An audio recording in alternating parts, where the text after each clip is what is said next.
Hello, everybody. It's Holger Mueller here from Constellation Research, here to honor the tradition with my friend, colleague, fellow curmudgeon, John Reed. Hi, John. How are you? Hey, man, what's going to happen? Unscripted fun once again. Will we disagree? I guess we'll find out. We'll find out. Yeah, it's about Workday Rising this time, right? We do this now the third year, fourth year. I don't even know. Yeah, something like that. And our main takeaways, and we've proven you forward. The 2025 one was designed by John. So walk us through what we're going to do. Yeah, we got it. Here's what we got. We got your key takeaways from the event. Then we got your a big disappointment or something that needs to improve.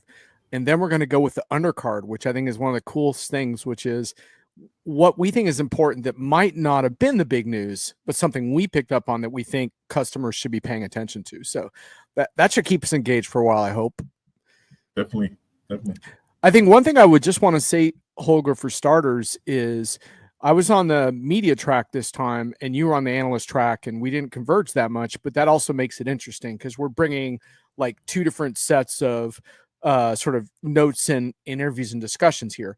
And the other really interesting thing for this show, I don't know if you agree with this, but in general, sometimes you go to these shows and people are like, oh, there wasn't enough news. Well, you can't say that about this show, man.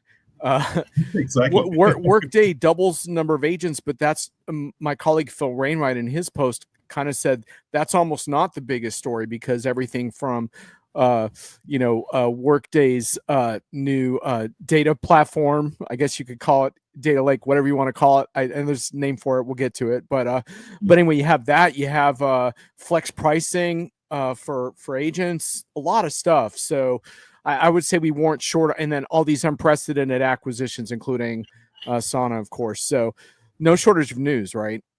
Exactly, yeah. I think it was more news in this Workday Rising than the last 3 or 4 lumped up together.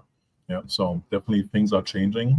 Different leadership team on the go-to-market side with fellow ex-SAPler Rob Enslin.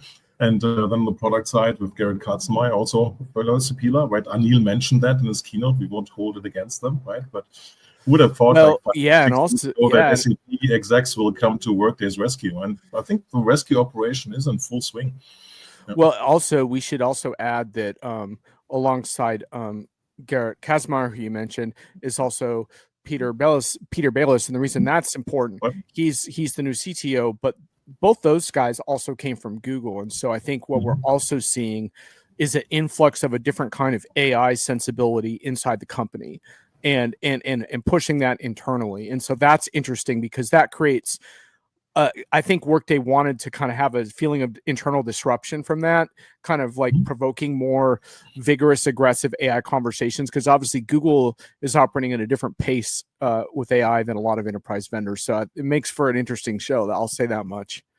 Absolutely. Totally different sense of urgency and velocity, right? And one of the challenges, of course, of successful companies, is which Workday certainly is, that you live in the twilight or the light of your own success, and you don't know how strong the light is, right? So bringing in people from the outside, like what Anil and Dave Duffield have done with Rob and Garrett and Peter to a large point as well, gives them that reality check, and they're responding well, right? Because you have the reality check, someone says, well, you guys are not in the right place, and then there could be denial.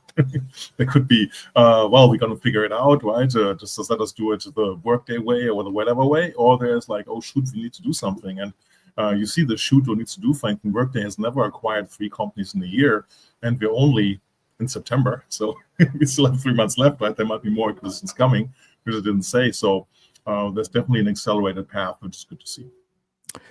So where do you want to start? What's your top takeaway? Well, the top takeaway for me is that they finally announced what is the year. It's and you mentioned that funny, right? You got a handshake from Garrett Katzenmeier out of that. It's that they announced what I call the data lakehouse. They call the data cloud, right? But data is the foundation for AI. Data in ERP systems is not stored in the right way. It's only the transaction data. It's super important data, right? Enterprises run on transactions, but there's other stuff. And to bring that all together in one foundation, in one data layer, one data piece, is what's called a data lakehouse at the moment, or I call it data lakehouse, right? Bringing structured and unstructured data together in one place for the purpose of training AI, but also for analytics and potentially also to build your new rich next generation applications, which you should be building in 2025 and going forward if you want to stay in the ERP game. So for me, it's definitely the Workday Data Cloud. And and for those who are wondering about that joke, we were in an analyst session with the exec panel when they were getting into your question on that, and I told Garrett, I said, you must be relieved now that you're not going to hear from Holger next year on where's your data lake, which has been your persistent question, right, for a number of years. And he actually got off stage and shook. He got off stage and shook my hand. He was so friggin' excited that you weren't going to be pestering him about that. He actually pinged me about it later too. So, but Holger, like you've been around. He's been around. That I asked him about when he was at SAP, right? SAP as well, right? So he's heard. Right? Yeah, he's been hearing that from you for a long time. But Holger, like, talk to us a little bit more about this. I mean, surely there's some pros and cons around all these ambitions, right? Because, like, are all customers going to want to sort of standardize on Workday for that? I mean, don't other vendors also want to accomplish some of the same things with their data lakes and agentic AI orchestration layers? Like, is it competition on? Like, who's going to win this? Every ERP vendor has their data warehouse, data lakehouse cloud, data lakehouse basically offering, right? I mean, we saw SAP announcing this early in the year. Oracle's AI World now is only 2 weeks out. They have three kind of like already. The question is more consolidation. Infor, right? Rarely mentioned in that suite, right? But also an ERP vendor has one since 2013. They're really the true innovator of doing big data when I didn't even call it data lakehouse, but it was a big data capability. So it is the foundation of bringing all the data together because we work with structured and unstructured data at the same time. And for historic reasons, with relational databases, that data was kept in a different place for a number of reasons we don't have enough time here to go to, and the structured data, unstructured data in a summer place, and they have to be brought together, right? So like I always say, like, okay, the hire date of a person, the whole decision process of getting there, how many interviews, where are the references, how much do you go back and forth on the compensation, on location of work, the whole relocation thing, that's all in unstructured data. And it gives you so much rich context to understand when that person starts in your enterprise, right? Just as an example, right? You can say performance review. A performance review is where, you got an A rating, fantastic, but you got the A rating for what? Where are the digital artifacts built on top of digital exhaust, which created those artifacts, right? Because you worked harder, you saw more people, you didn't give up on the customer, you delivered a great presentation, a great negotiation, right? It's all not unstructured data, right? So bringing this together is the only way for us to get AI running well. And finally, the vendors have woken up. I don't have to ask that question anymore. And pretty much everywhere, this is the year of the data lakehouse, from my perspective. So you're basically making the argument that without this, that kind of realizing that AI agentic layer on top of ERP just doesn't work well. Is that what you're basically saying? It will never work to be powerful agents which can get to all the relevant data in the moment on the fly, right? You need to have one common storage layer. The other part is, right, this is the perennial discussion since there's big data. It's like, we federate the data, right? Which at first glance is a nice message because everything stays in place and you secure places and so on. The problem is, right, if you want to build agents and your agents to be successful, obviously, your backend systems don't have the headroom for that, right? So you scale for 1,500 employees in the call center, everybody gets just 3 agents, right? So you have 4,500 agents on top, which work faster, don't take breaks, don't have to take breaks right now, right? Don't go on vacation, don't get sick, right? Your backend systems are set up for this, right? So you need to move your transactional systems equally to the cloud, but you need to create a flexible data foundation which can scale up and down as hopefully your agents are successful, right? This is why it's super important that you have a data lakehouse running in the cloud, which also has the ability to transport at least temporarily transactional information. Because like, think of a sales agent, I sell you A, what's the upsell to B, right? If I'm waiting for that to go in a transactional CRM system in the back end and to update that and then recreate this, it's not going to be a good customer experience. You're not going to do any upsell, right? You're going to say, oh, I'm sending you an email later today that you might upsell something. Who wants that, right?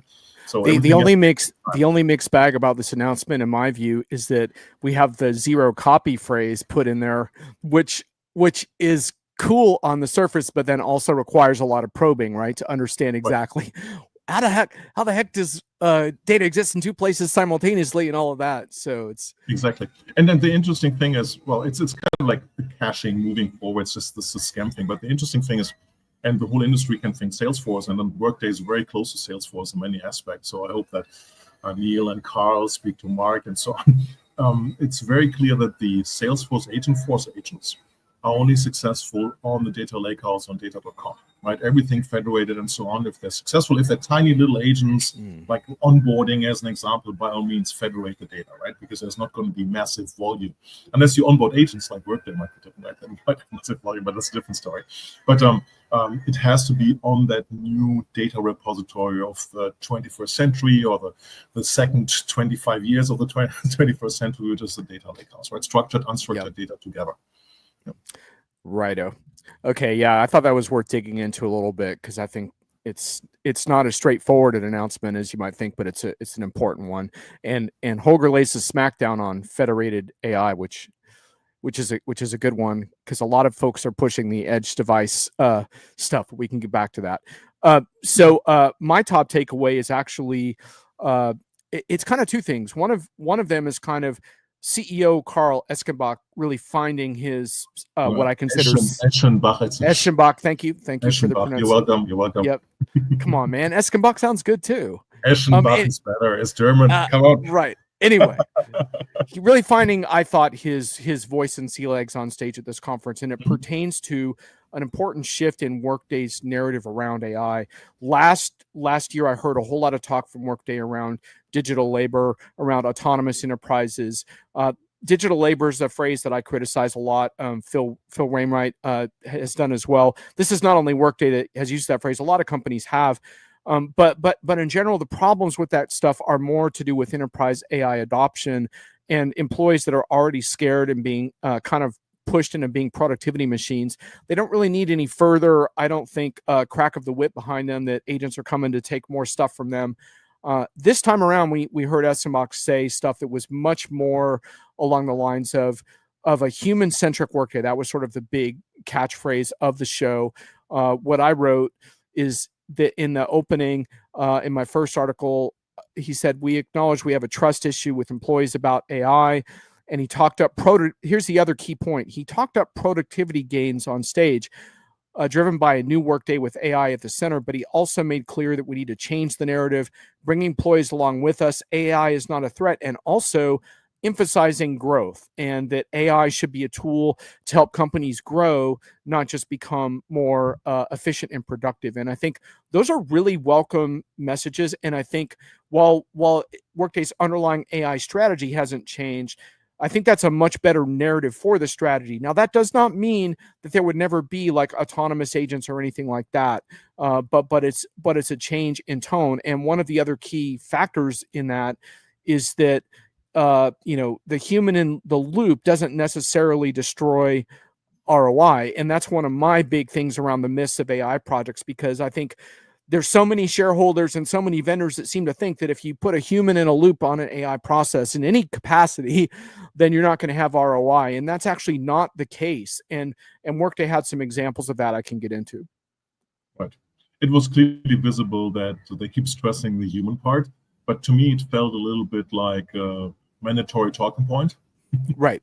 Not fully convincing. I mean, I missed the data points where they had the combination. What I see is that a lot of agents which are being built right now are in this, people have to gain the trust in them. And the velocity to build those agents is too slow, because people after 2 weeks say, I trust this agent, right? We all went through this with the Microsoft Copilots, right? In technical smack, Microsoft didn't have the capacity to build bigger agents at the time, right? Or not the vision or not the guts, who knows, right? Only Satya Nadella and team know. But very quickly, we got tired of being the integrator of Copilots. So the same is going to happen with enterprise agents. If you don't build composable enterprise agents, which are getting aggregated on the trust level of a user, right? Some person take like 2 months. One person is going to take 2 weeks, so 2 days, and say, I'm going to trust this. I want to run the higher aggregated agent till maybe something happens.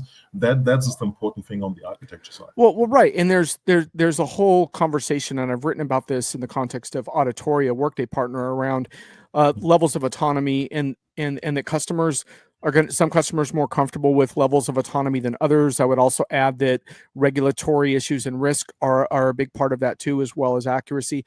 But the point is, I see your point in that maybe it was a little bit overcompensating on the human-centric part, but I would rather see them start there and get people comfortable with that, and then on an individual customer basis. If you want to accelerate that, fine. But I felt like it was a much more sort of empowering message than the more mechanistic, autonomous message that I heard in the past that frankly wasn't resonating with customers, Holger. And in fact, at our last event, we heard that from a customer on stage who literally turned to Workday leadership and said, don't talk so much about autonomous agents, talk about agents that can help us do our jobs better. So part of this is meeting customers where they are at. But sure, aggressive customers who want to move forward faster, yeah, you can maybe you don't need as much of that human-centric stuff. But personally, yeah, okay, it was a catchphrase that might have been overused, but I thought, in my opinion, it's the right talking point right now. So. No, it's going to be humans and tools, right? That's the... Yep. Since we took the first stone in our hands to do something with it, right? When the tools came out, the first tool came along, right? But the aggregation level, and the important thing, you kept it's a customer decision, it's an individual user decision, right? Because users will say, if I don't get that productivity that I know from another place, where I can have more autonomous running agents, right? I have to build a trust factor that I trust this agent to do something for me, and then let it run and let go. And mistakes happen, right? Think about machinery in production, right? You train someone on a CNC machine, they do everything right, and one day they're tired, don't read something, do something wrong, and you have a whole batch of stuff cut up the wrong way. It happens. Shouldn't happen too often, right? But because of the whole fear is like, oh my God, AI is going to do something bad. Yes, AI will do something bad, but the same way like how the machine did something bad. I used the stone to build a beautiful house, and then I threw it at your head and knocked you out. But the problem is that agents make different kinds of mistakes than humans do, and you have to pay attention to the outliers. Humans don't order 300 hamburgers at a drive-through, and human agents don't make that kind of mistake. Mechanistic agents do, and you have to anticipate that, Holger, and it's not always enough to say, oh, they're just going to fuck up some production lines. That's fine. Every use case is a little bit different in terms of the tolerance for those mistakes, and so it's a lot better to start with human supervised processes and then step back and autonomize to the degree that you and your company and your regulations are comfortable with. And, but I don't really like the whole thing around agents and humans both make mistakes, because humans still have a far better capacity to learn from their mistakes than agents do. And yes, there is some learning you can teach agents around certain things, the reinforcement learning and different kinds of things, but agents don't learn. They have memory issues. They have catastrophic forgetting. These are known problems. Unless you're a completely incompetent human, you don't have the same level of problems around learning from mistakes. But anyway, I don't want that. That's an AI show. We don't need to do an AI show today. We're trying to do a Workday show. So, what is your next take? It becomes an AI show. It's Workday. It does. What is your next takeaway? Next takeaway, good question, is probably, very interesting vision that Garrett laid out in the executive Q&A. There's this pending acquisition of Sana Labs, which is more like a productivity application than an enterprise transactional application. And he's saying he sees Sana as the future UI for Workday, right? So a much more holistic, a much more ambitious approach, right? Puts Workday right away on collision course with Microsoft and Google, which have been partners so far, right? Because that's where the personal productivity things are, which we all need outside of our enterprise applications. But I think that's the right way to go forward, because it's going to go either way, right? And the enterprise application, so the productivity application starting with email, have such a tremendous leg up, right? Because nobody logs into the EAP system first, right? They check maybe their voicemails on their phone, and then they go into, if that's the priority, the text messages, and then they go into their emails, right? And whoever has the eyes and clicks of the user is a winner in this game. And so I think it's a great vision and ambition, and I wish more imitation, right? As a former ERP guy or ERP vendor employee, right? So that was always a challenge, that people do too much stuff in Excel. Why do they do it in Excel? Because the UI is not good enough and the productivity is there, and they have the freedom and activity there. So if you can combine the two, very, very powerful. We wrote on this in a couple different ways, and on Diginomica, one was on the acquisition itself and what you described like as the new UX vision, but also from the SaaS is dead vision, because I think one of the bold things about this is that as you abstract the user experience away from navigating in the software, you're essentially helping to fuel the fire of why do we have SaaS systems in the first place. And I think it's bold and appropriate for Workday to take that step, because in fact, there's all kinds of reasons to continue to have SaaS systems, even with a different kind of user interface. But one thing I do want to emphasize, though, is I think that while that feels like the main way folks are going to want to interact in the future, because it just makes sense, right? Like if you're hanging out at the beginning of your day and you just want to say, well, what is the status of my workplace today? Who's there? Who's not? Are all my meetings on track? Or if you want to say, oh, I forgot to onboard this employee yesterday, can we do that? Like you can see why it would be so valuable just to wake up in the morning and do that, and not have to log into anything and all of that stuff. So I see that, but at the same time, one thing I like about Workday is they're focused right now on not just one UI, but basically meeting people where they're at with their work, right? So they also have integration points with other kinds of interfaces, like Microsoft Teams came up a fair amount, because I think for the foreseeable there's going to be a lot of different ways to interact with these systems, and there's not just going to be one way. But it's hard to argue that this isn't the future. So.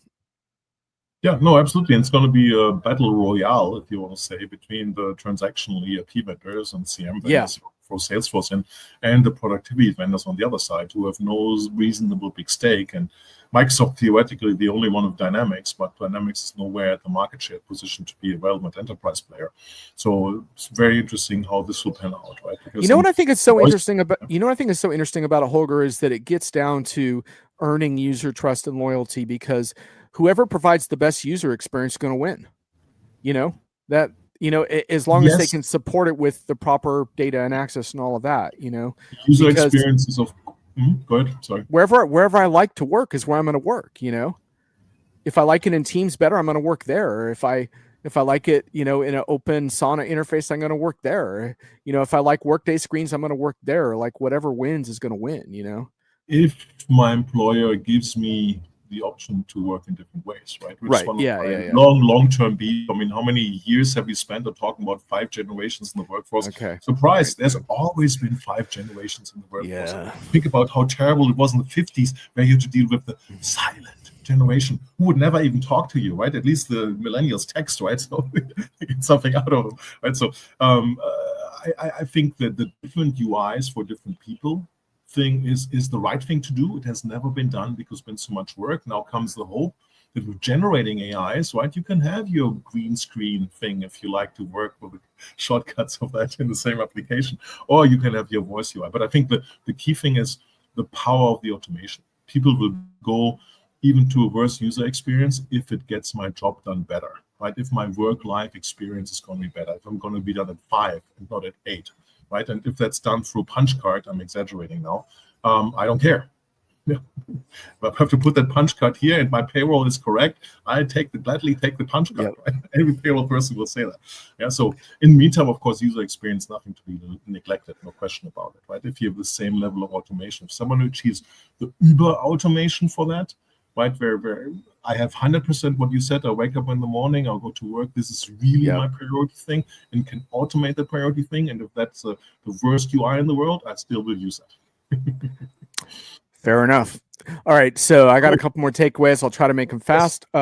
So my next one has to do with a couple things around agents. First of all, obviously Workday getting much more aggressive in terms of the release cycle. Prior to the show, they had 4 agents in GA, I think 9 in early adoption mode. Then they released a slew of agents at the show that I think pretty much doubled almost like the amount that are upcoming as well. But I think the more interesting thing for me was starting to look at some of the results from those agents, not so much from customers that I spoke with yet, though that's on their roadmaps, but certainly from Workday itself. I did a video on the show floor with Eversort around contract intelligence, particularly because I think document intelligence to me is one of the most potent enterprise use cases. So many enterprise roles are awash in documents, including legal documents. The Eversort one had a lot of very interesting features, which I'll mention a little bit more later. But in the discussions that we had, including I think one of the keynotes and definitely in the exec Q&A, we heard from folks like Rob Enslin on that, who talked about how the contract negotiation agent has saved Workday 45,000 hours, taking on stuff across master services agreements, et cetera, and getting super efficient at these core processes. And he said, taking the lawyers out of our discussion. But the interesting part of that is not getting rid of the lawyers, what organization would, but how they've also redeployed lawyers into much more impactful areas. And I think that's sort of the key message Workday was trying to get across at the show. And so things like, getting lawyers involved in moving into new countries, new regions, helping governments build out legal processes, focusing more on developing AI policies. So that's really fascinating. Now, granted, they haven't added to those teams, so it has reduced new hires, but it's really been more about redeploying talent than just automating talent out of existence. And I thought that was an interesting point, and beginning to show what the new agents are capable of. And of the new ones, I also really liked, actually, this one is not the new one. This is one that's early adoption. The BP Optimizer, really fascinating, basically really helping projects by essentially having the equivalent of an implementation specialist as an agent, analyzing every single one of your business processes and looking at how you stack up, where you can automate, where you can improve compliance. These are really interesting, thoughtful agents that I'm really looking forward to hearing from customers as they start to adopt them. Absolutely right. Yeah. So quick two observations. One, all the interesting ROI use cases were all Evisort, kind of like document intelligence powered, which is a safe way of doing it. Why you should be doing this, but shows how relatively far behind or failed, if you want to say that, the previous AI efforts were, because there was no concernable reference, at least keynote level and in the sessions I've attended, of the previous AI efforts. It's also interesting that in April, it was all about less agents, but more powerful agents. Now we have the answer. It's double the amount of agents, and smaller agents definitely the right answer. My favorite agent, obviously near and dear to my heart, is payroll and the complexity. Right, there's a very massive, beefy payroll agent going to be built, where the verdict is still out. The whole industry is building payroll agents, right? We again have the granularity question: how powerful, how trusted payroll people are the least to trust any automation, right? Many of them still run their private spreadsheets to double check before they release the payroll, right? So very trust needy for good reasons, right? Because people work to live and they need to get their paychecks to get them right and get done correctly. So that's from my side on the agent side. All right. Do you have one more takeaway? I have one more. Sure. Let me pick many of them. Well, interesting, like Workday Extend becomes build again, right? It used to be the Workday Cloud Platform where you would build things, then it was ramped back to a certain point, less of ambitious. Now it's clearly is the conduit to all things AI. That's what everybody's doing with their like Workday Build or Workday Extend as an enterprise. Oh yeah, we probably should have mentioned. We probably should have mentioned build, right? We left that off the top, but we probably should have mentioned build as well. So yeah, people have to build their automation, might own their automation destiny. And I think it's absolutely correct to call it build. A little boring. Lots of people call their stuff build, as we know, but it doesn't matter. It's the name, what it does. And we'll have to see how many more automation people will build out of this in the next 6 to 12 months. Workday had the developer conference, right? They're very developer-centric. At the end of the day, it comes back to enable technology-savvy business users, like I repeat myself, own their automation destiny, right? There's something which IT will never have the money, I will never budget, but I can fix this and make my life and the life of the 3, 4, 5 people in the same function across the globe or in my team better. And that's very, very powerful. And it's needed to do what my research ultimately is about: enterprise acceleration, right? How do I accelerate enterprise processes? I do that through technology, I do that through software. And if I can build that software, very, very powerful. So congratulations on Workday Build. Right. And one other thing I just wanted to briefly mention in your takeaways, since you didn't mention it, is you showed me a preview of your infamous one slide where you attempt to summarize an entire event in one slide, which makes for a pretty jam-packed slide. But we should note next generation ERP only because it's the first time in several years that Workday has actually used the word ERP in their prominent phrasing. So they're trying to reclaim the term, but with some pizzazz. So I think that's kind of worth mentioning. Your colleague Ray Wong had a viral post on LinkedIn about that, where he was like, I can't believe what I just saw. So anyway, it's probably worth pointing that out. So yeah, no, that's a good point. Yeah, absolutely. We should figure out how to put in the show notes here. Yeah. Indeed. And I wanted to just add one more takeaway, which is talking to customers. I thought it was fascinating. Now, like I said, they weren't knee deep in these agents yet, but they were definitely all looking hard at AI adoption. One thing I found fascinating was that they provide different viewpoints on their corporate philosophies around AI. A couple of customers that I spoke with in more detail really have something of a AI mandate, but not so much like forcing people to use tools, but very much like embrace change and you'll be a part of it. One choice quote was, "It is scary, and I think it should be scary if you're not willing to invest in yourself." So pretty aggressive messaging to employees. And then at Wellesley College, I did a profile of their CIO, and at Wellesley, they're taking a very, very deliberate and thoughtful approach to any adoption of AI, which kind of makes sense in an educational setting like that, where so much is riding on the integrity of that versus using AI tooling. So anyway, different stances on how to adopt AI and how to message that internally, but also forward progress. And the other two things I would note, which are really, really important, is that all the customers emphasize that AI is not a substitute for the hard work of internal transformation efforts and improved collaboration, for example, around finance and HR and stuff like that. So part of the message is the hard work of that doesn't go away and that you need to have some of that in place. And the other really important part, I thought, was that all of these customers could speak to wins that they had achieved with Workday, just in more of a SaaS context, or in some cases, more basic classic machine learning, which I think is also really, really important for momentum around Workday and AI. If you're not already notching wins in your deployment, then how are you ever going to get buy-in to do more stuff? And, just to give you one quick example, the CIO of Wellesley, he built 24 Extend applications by himself. With maybe one other team member helping him or whatever. That's pretty cool, right? And really expanding the functionality for what his university needed. But obviously, when you do that with Extend, you avoid some of the quagmire of the custom code that has bogged so many implementations down in legacy spaghetti. And you're absolutely right. I mean, you have to follow data pipeline, right? We know AI depends on the data. You need to have successful SaaS customers who put their transactions to Workday to be successful SaaS and AI customers for Workday in the years to come. So, I spoke to Caterpillar, and name escapes me, a company which does outsourced call centers, 500,000 agents. I never heard of them before. Also running on Workday with high attrition and similar things. So, successful customer references. There's no question about that. And which is key, right? So without successful customers, you can build the best AI, and then you have to battle for the data, right? But if you have the customers and who have the data, then you just have to provide the landscape, which, is the challenge. Now we're going to get in trouble because we're going to talk about our disappointments or room for improvement. Do you have one?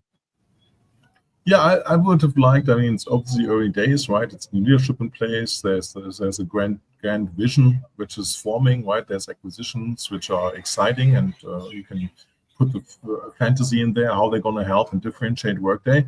I would have liked to hear a little more tangibility, right? I mean, let's not make it just general, but give the example of market leader SAP, right? They said we have a data lake and it's built in Databricks. And that took away right away all the concerns of customers. Oh my God, is SAP going to dink and dunkle something? It's going to take like HANA till it scales and so on. No, people are building data lakes right now without SAP and Databricks, a proven platform, right? And I'm not sure why a similar statement wasn't done. All we heard is going to be an iceberg, right? But if it's going to be built in-house, I mean, I'm sure Garrett and team and Peter will make the right decision, but it's going to take a little longer.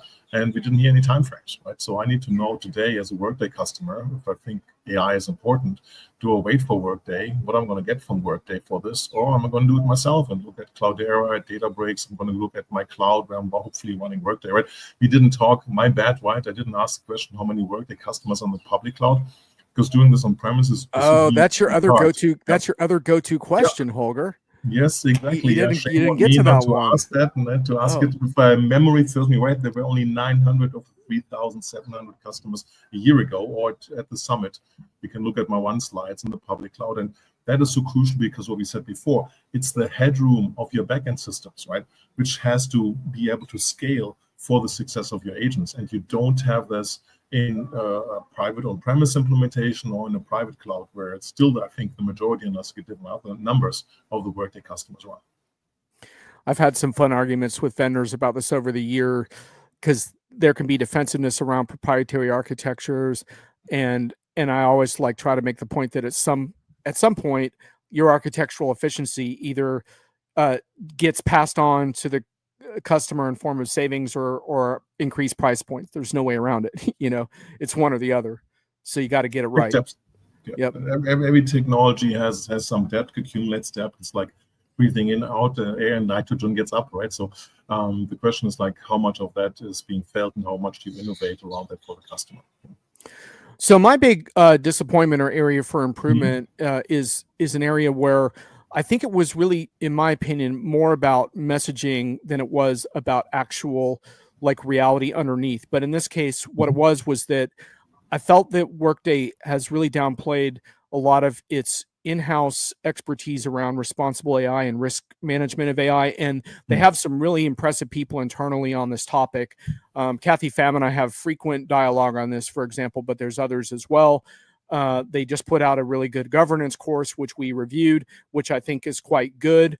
My colleague Alex McQueen did that review, but I'll give you an example. The performance agent was one of the ones introduced. I consider that to be a higher risk area for AI agents. And by the way, so does the EU AI Act. I'm not making this up. And look, Workday did think through some things there in terms of the performance agent won't be writing the reviews, and it's backed up by source documentation. But I did have some important follow-up questions, in my view, on how that kind of stuff would work, because getting something wrong in a performance review is just not good. It's not good for an employee. What is their recourse? How do they deal with that?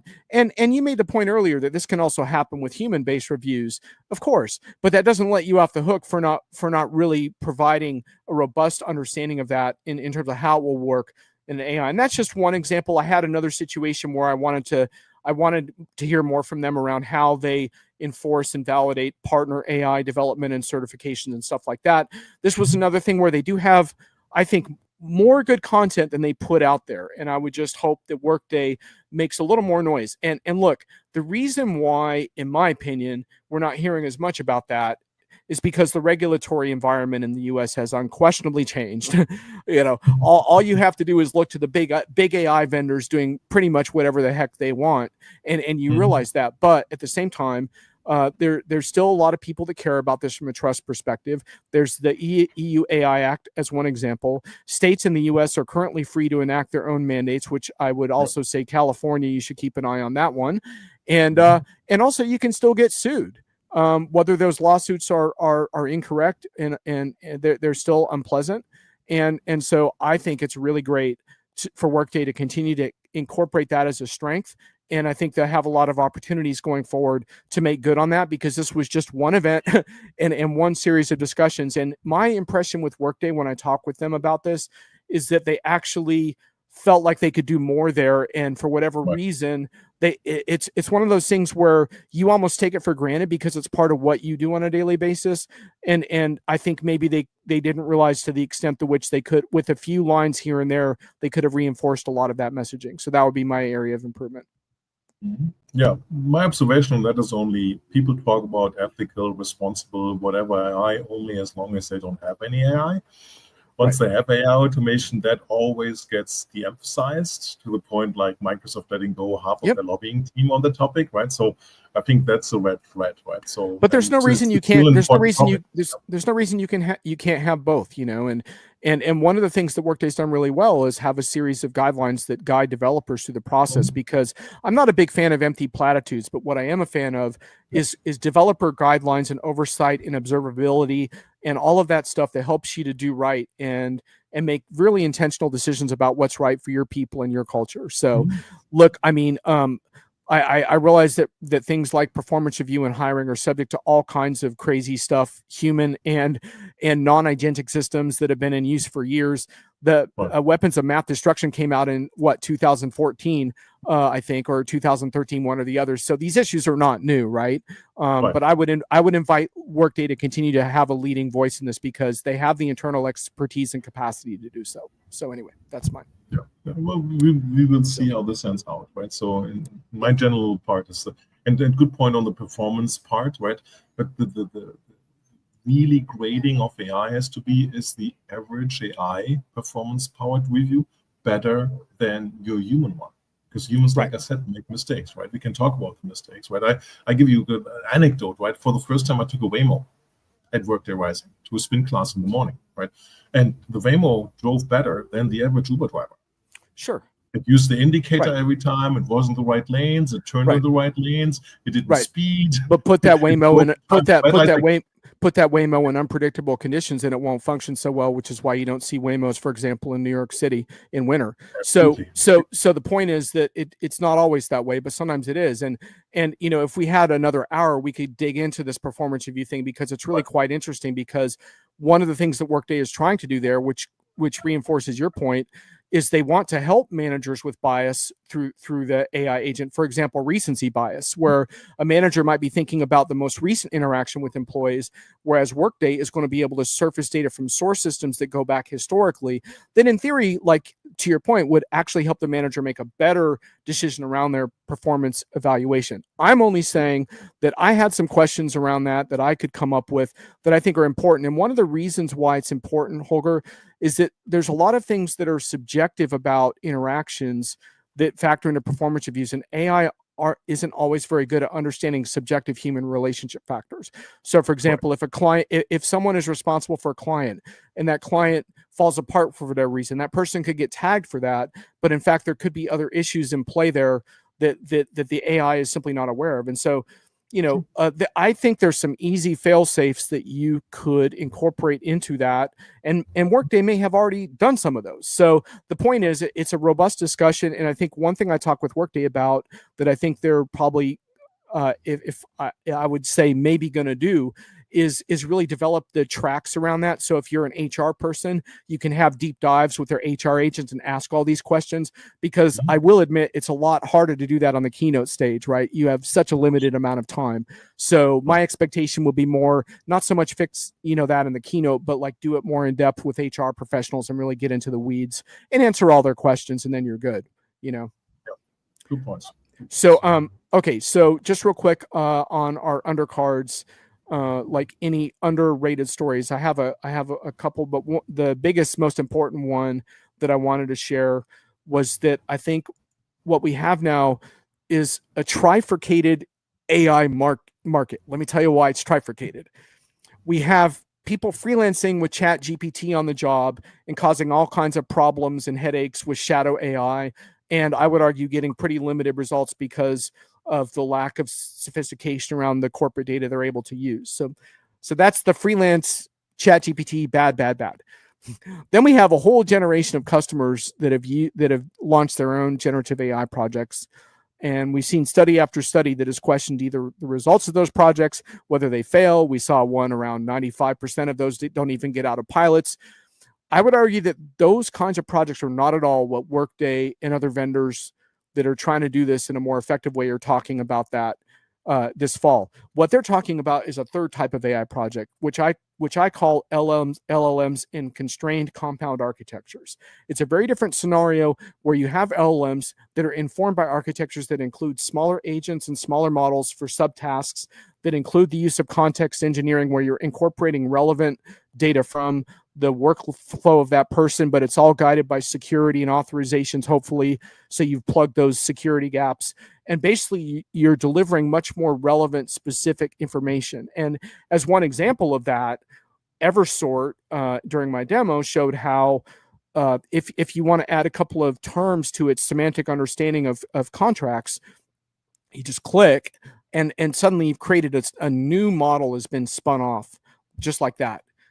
So a typical customer on their own, with their own AI architecture, unless they're very sophisticated, they can't do stuff like that. And so this is where customers are getting into trouble. And I think why a lot of customers are turning to trusted vendors, not just because they trust them, but because they're investing so much in these architectures that are constraining LLMs and getting better and more relevant and more accurate enterprise results. And then when Holger comes to me and says, well, these agents are only making a few mistakes and they're better than humans, I can say, Holger, you're right. They're up to, because with these more constrained architectures, you can often get into the 95 to 99 percentile range on accuracy, which you're not going to do with an out-of-the-box LLM, where the accuracy rates, in fact, are often more in the 60% range until you start optimizing it. So my lesson and my underrated story is that vendors like Workday are giving customers a better type of AI. Now, what we don't know is how that's going to influence AI economics as a whole, because there's just all this question about AI bubbles and AI risk on global markets, but in an enterprise context, I'm seeing something different, but it's not operating at scale yet, so I can't say that it's making a material difference on the economy yet. Yeah, it's a great point, and it's a perennial discussion between larger and smaller models, right? Yep. I'm in the camp of larger models, right? Because ultimately we know the vision is AGI, good things, bad things happening from that. But to get there, right, we need to be multimodal, and we need to have lots of different inputs, right, to come close to what humans are. I'm not sure if in our lifetime we get to humans. Just real quick, you can use these constrained enterprise architectures I'm describing without smaller models at all. You can still, but the larger model is still subject to context engineering because it's not trained on your context. So AGI is great, Holger, but that doesn't solve an enterprise business problem. That's a different discussion. Like an enterprise business problem needs to be solved by the context that's appropriate to that user and situation. You can do that with a larger model without a smaller model in play at all. But you're still providing it with relevant information that it doesn't have in its training set. If a large language model doesn't have your business process and your company's information in its training set, it's not going to do very well for your general. Exactly, absolutely right. We have not seen yet vendors providing a customer-specific model, right? Which takes the customer lingo. I don't call employees, but I call them associates, right? Start with like simple stuff like that, right? To just have the conversation experience. Well, that's exactly what Eversort was doing in their demo. They were training a model on customer-specific documents. On documents, it's easy. Yeah. To do this on the transactional data, all your emails, all your proposals, and so on, right? So, and you have to start somewhere, right? So this is why document intelligence is the bread and butter where everybody should be using this, right? If any paid worker needs to read a document from first word to last word, I mean, you're literally wasting your time. There's no question about that, right? And in the meantime, those documents are AI generated, and stupidly, AI can't be short, right? It's super verbose, so it makes the documents even explode more. So you need more help. But the interesting thing, and that's what I think we'll see next year, is that transactional vendors will provide companies individual models which are specific to their content. It's going to be a layer cake. It's going to be the large language model which knows when it's going to rain in Hawaii today, which nobody in the enterprise wants to do. Then becomes a vendor model. Then becomes a vendor customer model. Then it becomes a vendor customer country model potentially, which knows the legal context, other things. You can do this, you can't do this. And then comes at some point on top of that, it's like a cake, right? There comes the user, right? I mumble. I have a German accent, right? How will ever understand me? But vendors are making progress on this point, and Workday does have model tenancy for individual customers now to some extent. But to your point, it doesn't have everything that you're just describing in it. It's probably more on the smaller model side, I would guess, for some of those. But the thing that I would just say, and I don't want to have an AGI discussion during our Workday event, but LLM's scaling has proven diminishing returns. I think AGI is actually going to come from figuring out how machines can learn, not just by vast amounts of data, but different ways of learning. So things like there's fascinating research going on right now in things like world models, causality, at CCE, to plug your own event, which I'm looking forward to going to. I think we're going to have a lot of discussions about that, which is going to be great. And I'm not poo-pooing the stuff that LLM vendors are doing. I'm just saying that I think it's going to be the combination of these things that gets really interesting. For example, all the work being done in active inference is fascinating, which is a lot of very industry-specific AI. We're going to talk about that at CCE also. So stay tuned for our AGI discussion and debate, because I think we're going to need to revisit that later this fall. Yeah. And on the way to AGI, look for enterprise software vendors providing customer-specific LLM capabilities, right? Which reflect their data. What is in their data lakehouse? This is why it's so important, right? From transactional and from a non-structured data perspective. My undercard was the payroll agent, right? Sorry to repeat it here, right? Payroll is such an important, critical part. That's why HR systems are around in the first place. And to make that easier, make that more accurate, provide better work-life balance to payroll professionals who are very stressed, have a lower life expectancy. I saw some study the other month. It's a very stressful job. It is super, super important. Not to talk about the benefits of managers having the conversation with their team and saying, if you work overtime this weekend, this could be the salary, this would be a take-home pay. Oh, you're getting into a higher Obamacare, affordable healthcare bracket with this, but this is good. You have to work 5 hours more, and then you're going to be even at par, and you have benefits for your family, whatever the conversation is. So all that is a great advantage. We'll see when this will be developed, but great upside to that, and should have been much more keynote material in my view, because everybody worries, while at an HR conference, do we have payroll this week? Is it on track? Is it happening? So it's like a dark cloud of every HR professional set, no matter where they are, from the CHO to the junior person. Everybody knows payroll week this week. Plus it was HR Tech Week, so Workday could have stolen a little bit of thunder from Las Vegas, maybe by pushing that a little more, right? So exactly. Cool. Is that it? Did we miss anything? Well, I think one thing I would just want to say is that you and I can't provide this kind of coverage without a really strong team of folks inside of Workday that make this happen. And it's one of the better teams in the industry. So I could rattle off names, but folks like Angela Babardo, my contact, Colleen Kuhn. We've got like the Gina Shibley and all the comms people that were helping me out. Like all of those people come together, and then they trust us to come and do stuff like this. And that's brave indeed. But one thing's for sure is that we couldn't do this effectively without all of that. So, Workday's got one of the strongest teams in the industry across AR and PR. So they deserve some credit for that.